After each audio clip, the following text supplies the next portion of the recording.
Hello, everybody. Thank you for coming to our deep sea dive shipwreck, Bacchus Uncorked. My name is Shelby Brown, and I'm the Senior Education Specialist here at the Villa. And on behalf of everybody here who made this happen, thank you. We're welcome to this event. So these Bacchus Uncorked programs are all about art, wine, and culture in the ancient world, and we feature talks on wine cultivation and dining and drinking and evidence from all different sorts of sources, archaeological especially, and tonight undersea, which is fantastic and different. And then we go taste wine in one of the gardens of our glorious villa, which for those of you who may not remember or who may not know, is a replica of a real Roman villa that still exists, although still mostly buried at the foot of Mount Vesuvius, where it got covered in 79 CE. And because this is the first time we've looked at shipwrecks, this is a really unusual way to present an ancient Roman dinner party tonight. And we're really excited to be able to have Carrie Atkins here to do that with us. Carrie Atkins is an associate professor at the University of Toronto with a obviously great interest in maritime connections across the Mediterranean and an eclectic education in biology, maritime archaeology, and classics. This is not a common combo. As an underwater archaeologist, she has worked on surveys and excavations in Turkey, Italy, and Cyprus, and even an excavation of a buried Revolutionary Era ship at the World Trade Center in Manhattan.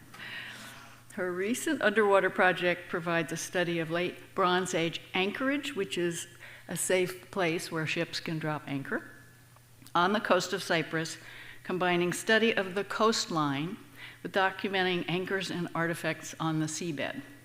She's published on many other topics, including digital recording techniques, shipboard religion, Roman shipwrecks, and of course relevant today, the transportation of Roman luxury objects.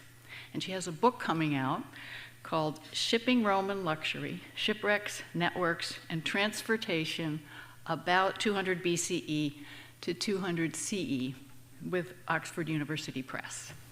So look for that. Thank you so much, Shelby, for that extremely kind introduction. Thanks to Lisa, Shelby, Aram, and everyone here at the Getty who has made this, my trip here, so absolutely incredible. I'm excited to be here with you to share some of the things I'm passionate about, and I look forward to chatting later. So in tonight's talk, I want to take us underwater to look at shipwrecks, especially those for the 1st century BCE, with the long-distance transport of wine, but more so what traveled with it. What else would be shipped for a Roman dinner party? Now, before we get our feet wet, I have a few questions for you. Can I see a show of hands? How many of you had friends over for a gathering or a party where you served wine? Okay, good. I have the right audience for this then. So there are some things that I want you to think about. Where was your wine from? Not what store did you get it from, but did you get a local wine? Was it imported? What cups did you use? Did you use glassware? Did you use plastic cups? Anybody get red Solo cups? How did you pour the wine? Did you use a decanter? Maybe an aerator? Did you pour directly from the bottle? What about your dining furniture? Did you have seats for your guests? Did everyone stand and mingle around a table? What about the space itself? What lighting did you use? If it was at night, did you have lamps on? Maybe some candlelight to set the mood? And finally, what about the room? Was it decorated? Did you have wallpaper? Maybe some statues, maybe some flowers? Tonight, what we're going to do is talk about what this looks like for the ancient Romans. And you probably thought about some of these, whether consciously or subconsciously. And when we get to the Romans, we're going to look at how they juxtaposed a lot of things that was both local but also foreign imports. And what I want to do is take us on a deep dive of 4 shipwrecks. And these all date to the first part of the 1st century BCE. And we're going to look at the sorts of objects that were moving alongside the wine and the routes that these ships were taking. And spoiler alert, not all ships were headed towards Rome.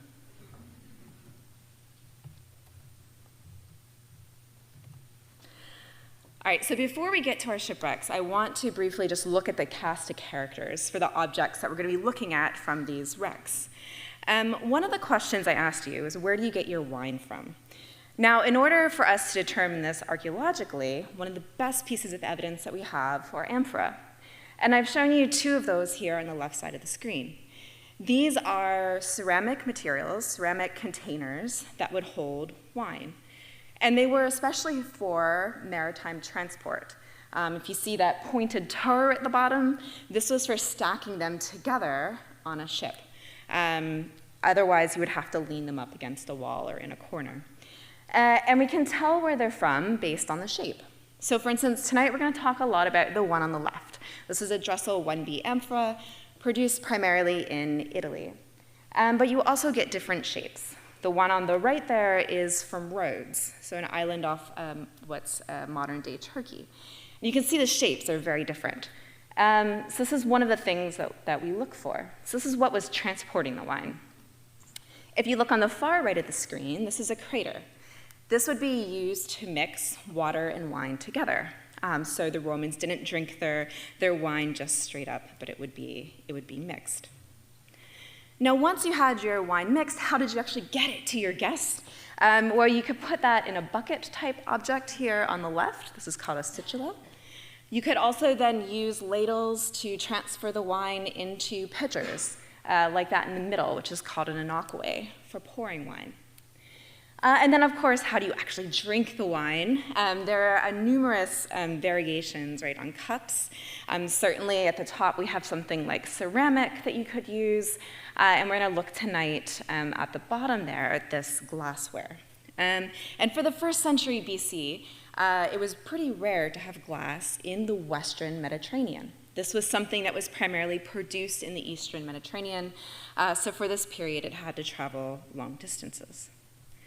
What about the setting itself? The Romans did not just simply sit to drink their wine, but would recline.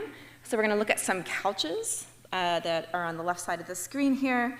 And these were a Greek style that also would be imported. We're going to talk a lot about statues as well that would decorate the room and lighting. On the right, you can see a candelabrum. This is essentially a lampstand, right? So you have the base here with a shaft, and then you'd put your little lamp on top of it. So these are some of the cast of characters that we're going to be looking at, and I briefly wanted to mention the Roman dining room. So in Latin, it's called a triclinium, tri meaning 3. Clinium here refers to the clinae, or the couch.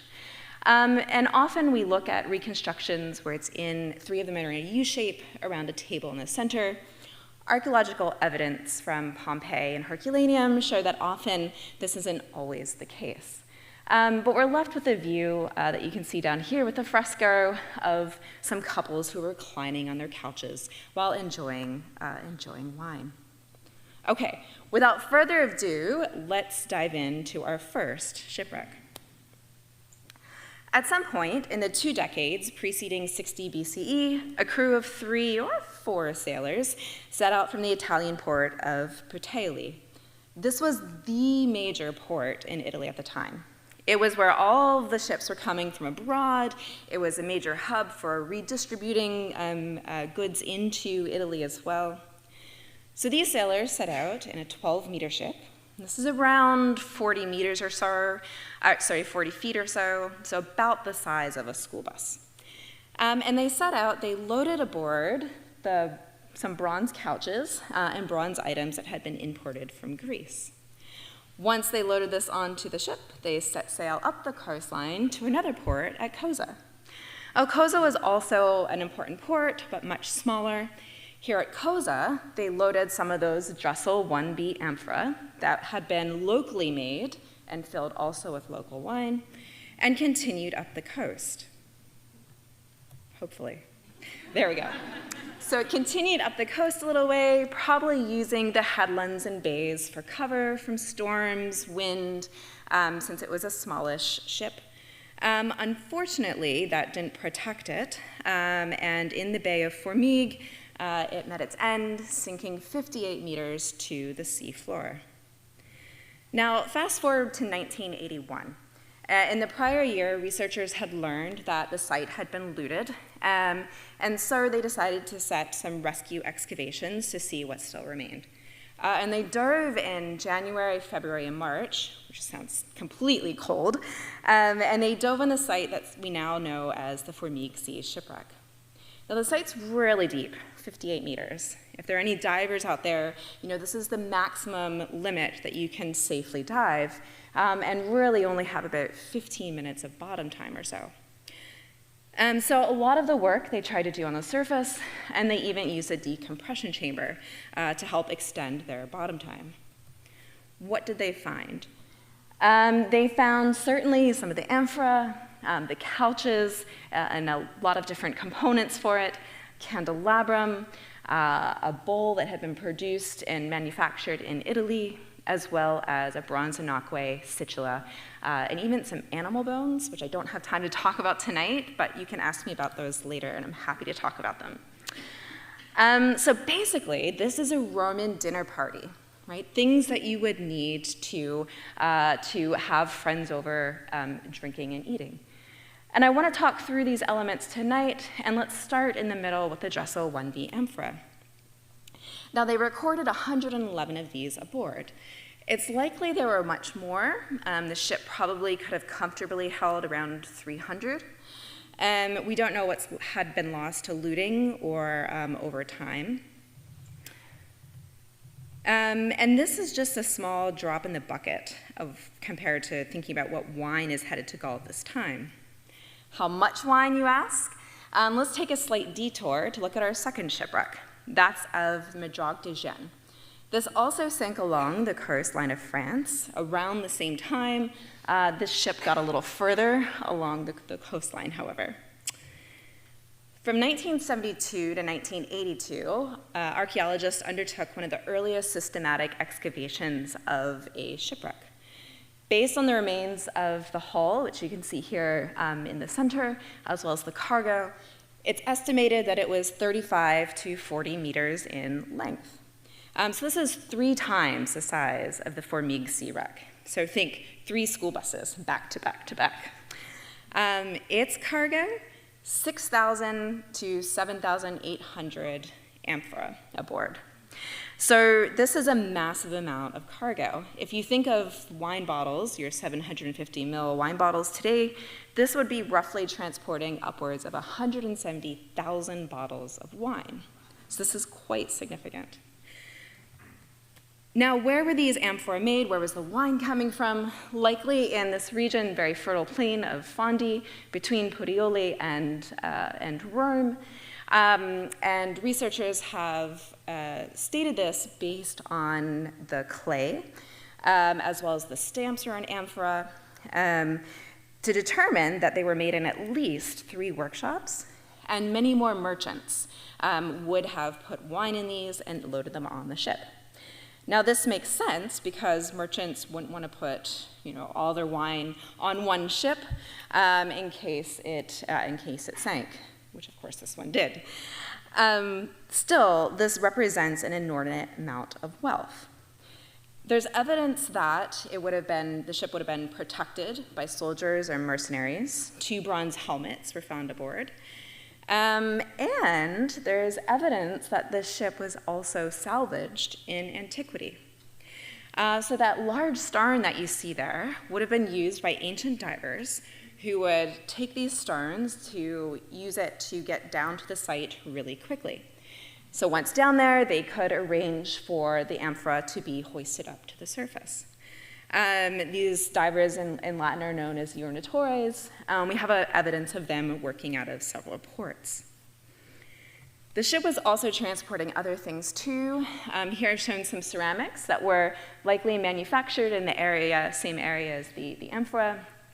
On the left-hand side, you have Campanian ware. So again, cups, bowls, plates. On the right, cooking vessels. So altogether, things that would have been used for cooking, eating, drinking, and banqueting. Now, I could talk about other things from the wreck, but I just want to talk about two here. First, we'll talk about the statuette, the little hand that you see here on the left, as well as the balls of blue pigment. Now, they found 60 of these balls, and it's often referred to as Egyptian blue in reference to where it initially was manufactured. Now, in the 1st century BC, however, manufacture shifted to Puteoli, and there's evidence not only archaeological, but also in our literary sources as well. This was probably used for wall painting. Here, returning to our fresco of the couples in the triclinium, you can see the blue that was used here. And there's a lot of evidence, not only from Pompeii, but also Rome, of it used in wall painting, as well as in Hispania and Gaul. So these balls of blue pigment likely would have been aboard the ship, traveling to some villa, to be used in some villa in the west, in spaces including those of dining rooms. Now, what about the statuette? As you can see here, right, not much remains.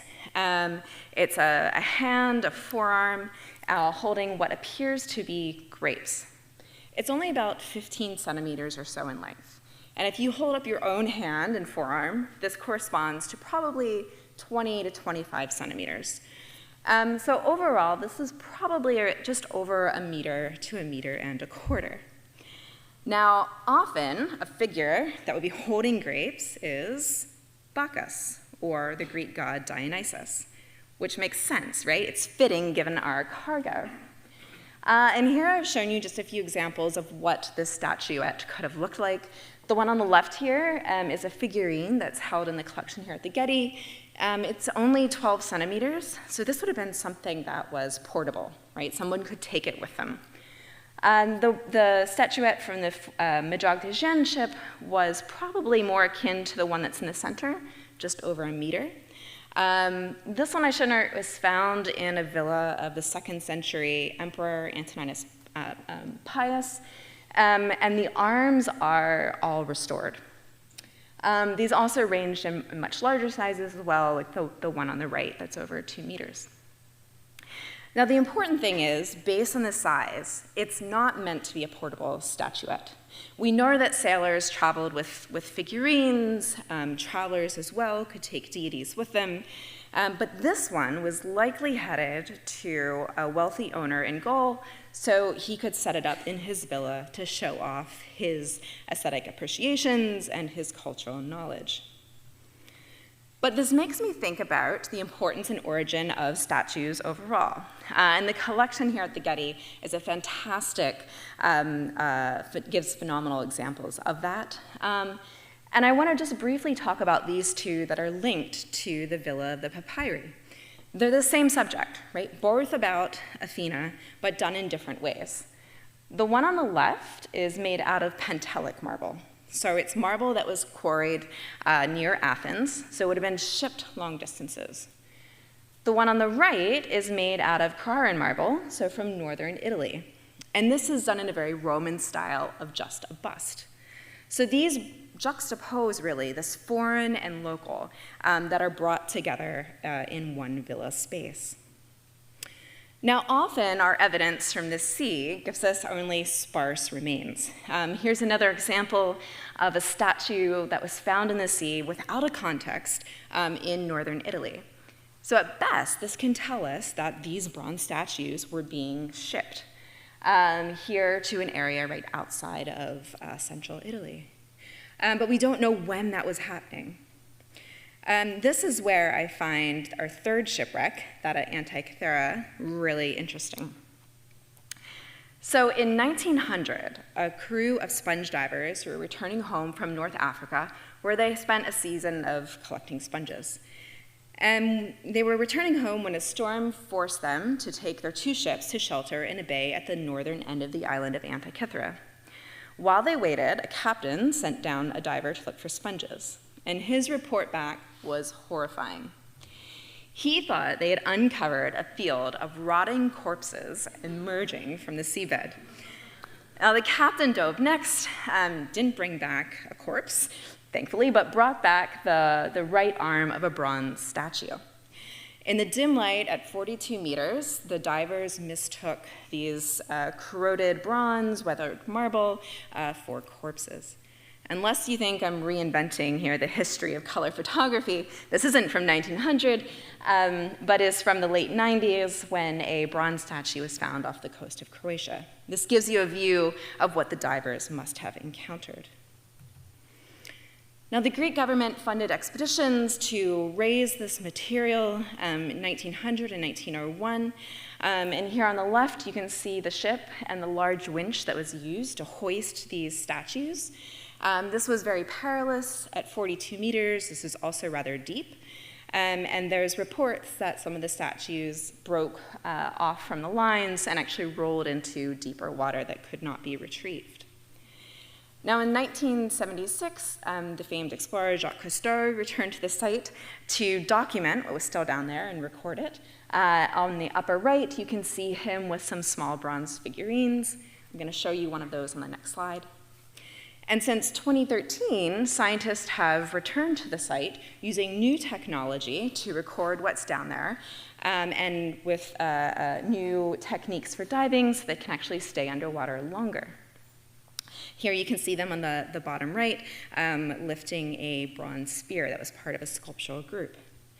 Now, they found so many other things with this wreck. Amphora, also from the Eastern Mediterranean, from a lot of the Greek regions, as well as glassware, furniture, and statues. So this gives us a view of luxury objects that are moving aboard around a 40-meter ship from the Eastern Mediterranean to the west.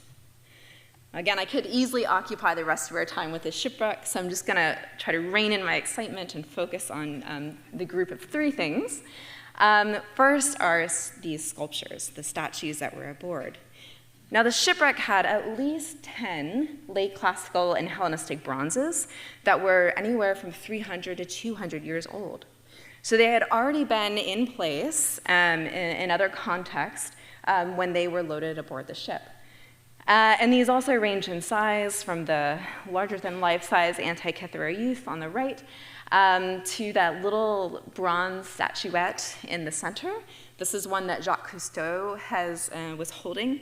It's one of my favorite from antiquity. I don't know if you can make out, there's a little hole on the base there in the front. This is where you would insert a key, and the figure would rotate on the base, much like a ballerina in one of the little jewelry boxes today. So in addition to the subjects, right, and what that's transporting, also sort of the amazement of what that figurine can do. Now, there are also marble statues quarried from Paros that were likely produced in the decades leading up to the ship's sailing. These are the types of statues, right, that are making Roman elites like Cicero absolutely giddy with excitement over their acquisitions. Now, there were also bronze vases that were aboard, including inocuae for pouring wine, situla as well, but there was also glass vessels. And this is one of our largest collections from the early 1st century BC that we have of upwards of 20 vases. And these are manufactured in different regions, so likely have been collected before the ship set sail. For instance, on the right, bottom right, you can see a blue glass alabastron. This was likely produced in Cyprus, probably would have held a perfumed oil. On the bottom center there is a conical glass bowl that would have been produced in the Levant. On the top, these are some of my favorite as well, there are these tiny little mosaic bowls that would have been produced in Alexandria.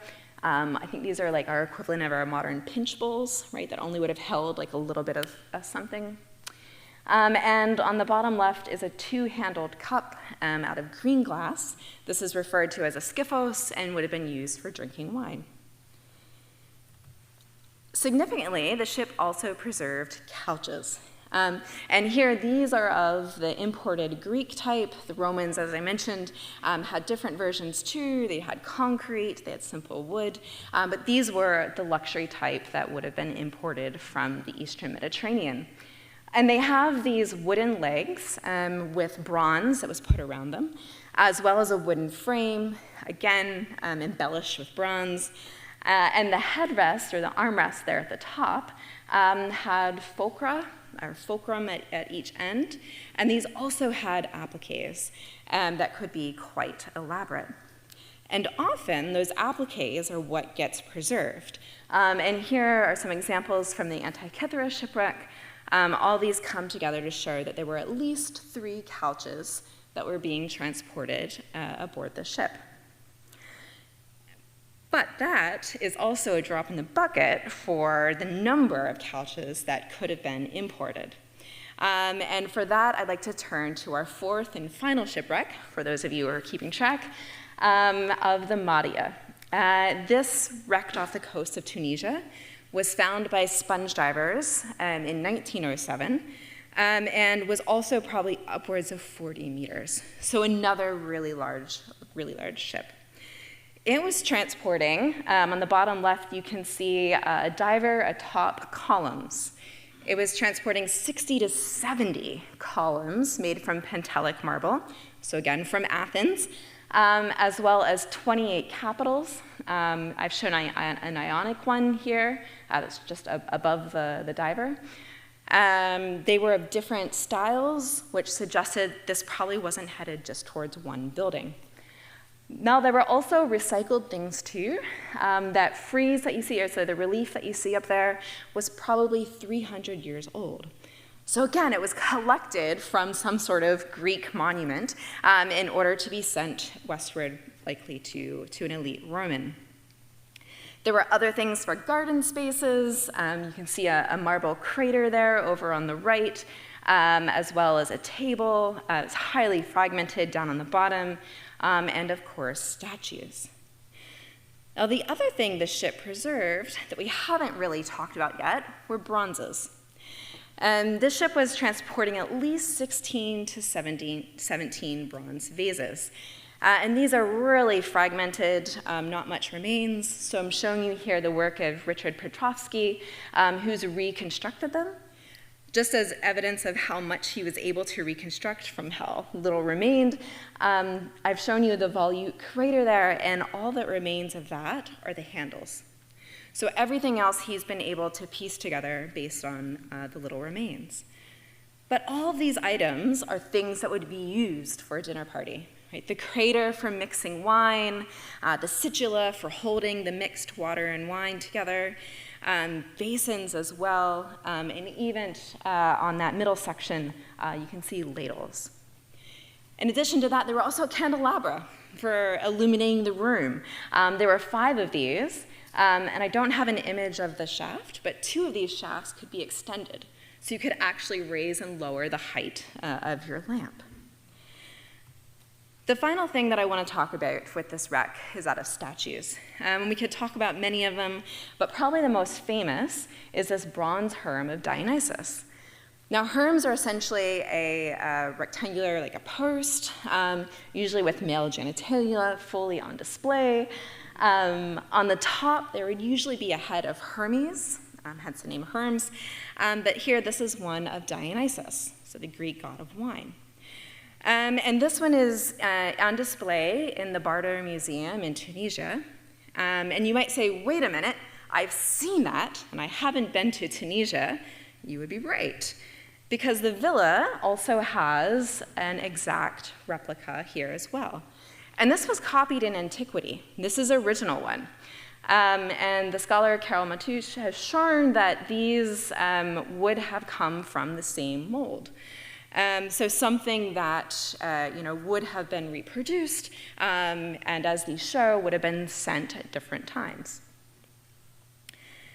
Now, like the Antikythera shipwreck, there were also couches aboard this wreck, but there were 22 couches that were being sent aboard the ship. That would have taken up a lot of space.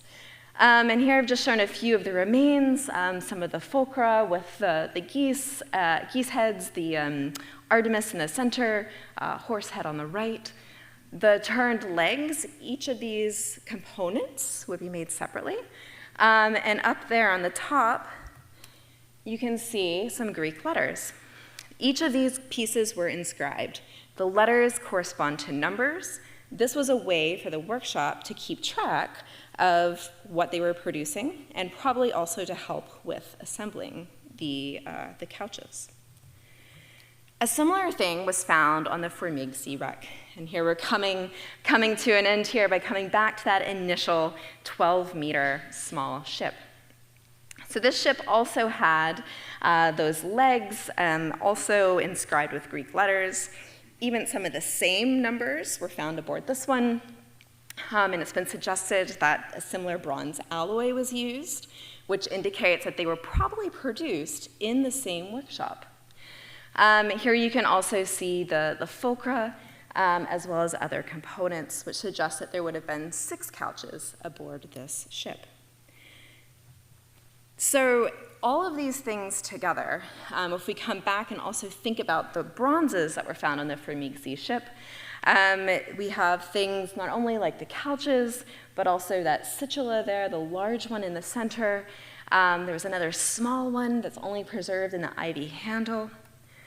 The candelabrum, only the base is preserved, but it would have had a shaft with a lamp atop it, and the bronze inoculae.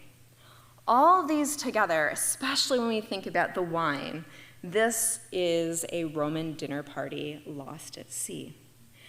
Perhaps maybe only on the surface, because if we think about the cultural implications of this, we have Italic wine, we have Greek bronzes, and it was headed westward, right, to Gaul, to what's modern France-ish. So this is really making us think about how Roman this actually is. So what I've hoped to emphasize tonight was that all of these components really juxtapose this local and foreign. You know, Italic wine was certainly consumed in Italy, but with the Madrague de Giens ship on the top left, we see that it was moved en masse westward, right, to the provinces. Now, the Mahdia and Antikythera shipwrecks here on the bottom also show that luxury objects were being moved from the Eastern Mediterranean to the west, but perhaps not only to Italy. And this is where the Fourmigue C shipwreck shows us nicely that some of these items would also be moving westward at the same time. When taken all together, this has implications for thinking about and understanding the incorporation of non-local luxury objects alongside of local items. And these are ideas, right, that aren't foreign to our own dinner parties, our own fetes today, as we incorporate often foreign items along with local, especially with the consumption of wine. So that's where I'll leave it right now. Thank you guys so much.